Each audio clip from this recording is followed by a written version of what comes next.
What if we talked a bit about the different shot types available in all of the touhou games? Or rather, about what makes a shot type what it really is. I know it sounds a bit cryptic and convoluted, but have you ever stopped to consider what makes a shot type attractive?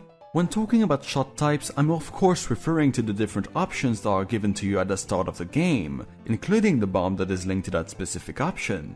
A classic example of this would be Reimu's Homing Amulet and Fantasy Seal combination that made its debut in Embodiment of Scarlet Devil and still appears to this day. The same could be said about Marsa's Illusion Lasers and Master Spark, who are some of the most iconic attacks in the game. However, when playing Subterranean Animism, I have noticed that I could complete the game with one of the shot types that is considered unorthodox, namely Aya's Subshot, while it was impossible for me to do the same with Yukari's Subshot, even though it is considered to be the most straightforward one and simple one to use. So all in all, what makes a shot type valid to use? Or rather, what makes it usable when compared with all of the options available? To do that, we must first establish what makes the standard shots so widespread. After all, there forcefully is a reason as to why people use them in the first place, right? So let us get to it. The first criteria to take into account for me would be to check if the shot type actually fits the game itself. If it complements the level design by giving an edge over some enemies while leaving some gaps to make sure that the other types can still prevail. A good example of this would be the different shot types available to Reimu in Mountain of Faith. In this game, she has access to the Persuasion Needle, the Homing Amulet, and the Yokai Buster, three shots that she is often seen having throughout the games, although the Yokai Buster appears more rarely. However, in this game they complement themselves pretty greatly. The Persuasion Needle offers some great focused damage at the cost of less crowd control, while its opposite, the Yokai Buster, grants a large range of action dealing less damage on single targets. The Homing Amulet, on the other hand, gives a middle ground to these two options, with a mix of crowd control during intense phases and a focused damage dealing tool when faced with a single threat. However, this option also does reduce damage compared to the Persuasion Needle. Since the bomb will always be the same in this game whatever the chosen shot type, those three options allow the player to choose between three different gameplay styles, making either the stages or bosses easier depending on their choice, and by the same occasion, giving utility to all of them. This is, in a way, why the Homing Amulet has been a staple of Reimu's toolkit ever since the beginning of the Windows era, since it also offers a good offense that does not always require full attention to make the most of it. But looking at those three shots, they do not try to do the same thing and are distinct enough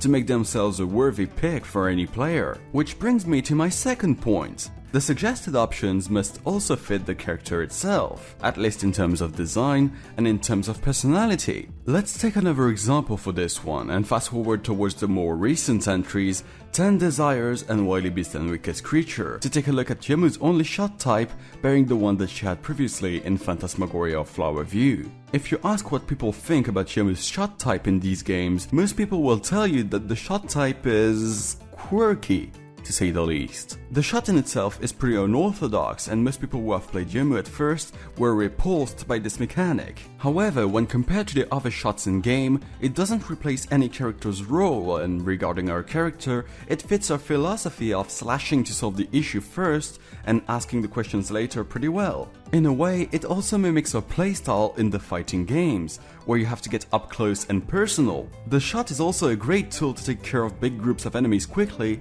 and also does some decent damage to bosses at the cost of a bit of time to charge it. So in itself, it's an interesting mechanic that spices up the gameplay and also fits Yomu's modus operandi. If you want a counter-example of this, look no further than a fun game called Frantically Forbidden Fruit. Now, I know I've been praising this game a lot before, but in retrospective, it does streamline the shot types to the point where some become outright boring. Yomu is one of them, with a focus shot becoming a run-of-the-mill 3-way green energy slash, which could function for any other character. It also brings some unintended side effects, by making the game feel like it's a stroll rather than a challenge, because Yomu can now sustain fire on a large area while still doing ridiculous damage. All in all, if the shot type fits the character and makes it unique from the rest because of its own mechanic, it then becomes unorthodox. Some people may hate it, some people may like it, but it surely makes it interesting in its own right, and most importantly, fun. Which will be the last point I will be talking about here. Because after all, what's the point of a shot type if in the end it's not fun to play with? This might seem like an evidence to a lot of you, but you would be surprised how often people complain about a shot being overpowered or quirky without them trying to see if it's fun in the first place. Yomu's shot is a good example of this, being a source of debate, but in the end, slashing through waves of enemies grants a satisfaction that cannot be achieved with Reimu or Marisa. In fact, if you want me to show you what an unsatisfactory shot type looks like, well, we don't have to look far in fact. Right in the middle of the Windows era, with the second option of Marisa's kit in Unidentified Fantastic Object, elegantly called the super-shortwave. Now, don't get me wrong, I love the super-shortwave and how it works. The shot type has some use in the game it's in, but compared to the other option, it's not as useful as being able to pierce through waves of enemies, especially knowing UFO's dance enemy patterns. Being able to shoot backwards does help, especially against some of Byakuren's non-spells, but outside of that, it's incredibly situational. Moreover, it's moderately fun because of the bomb that the shot type is associated with, only giving a brief period of invulnerability that doesn't align with the visual, by the way, and doesn't do a lot of damage when compared with the Master Spark. And lastly, but also most importantly, it doesn't reflect Marisa's personality.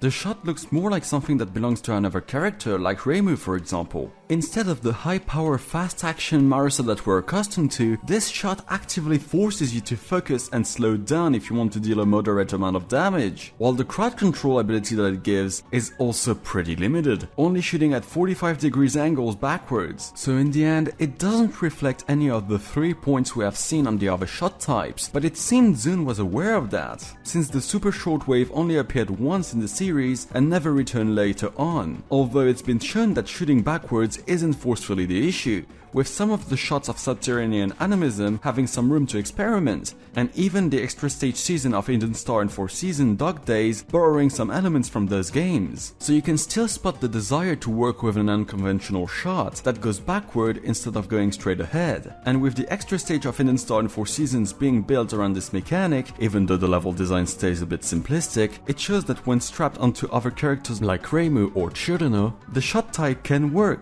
albeit a bit unconventionally. Though I believe it'd be interesting to push the idea further and see if hazards would be able to come from more directions to create some new and interesting shot types, but I guess we will see. So in summary, in order for a shot to be seen as valid to a majority of people, it not only needs to mirror the game's level design, but also to stay true to the character itself, while being fun to play with. Of course, I doubt those rules are set in stone, but this is what I'm thinking. Though, to those who are playing with the super-shortwave in UFO, you don't have to worry, I do that too. And well, after all, you are free to play with what you want. And with that everyone, I think it's time for me to wish you a very good day. And also some very good games, whatever the game you are playing at the moment. I'll see you later everyone, and good luck at getting your high scores.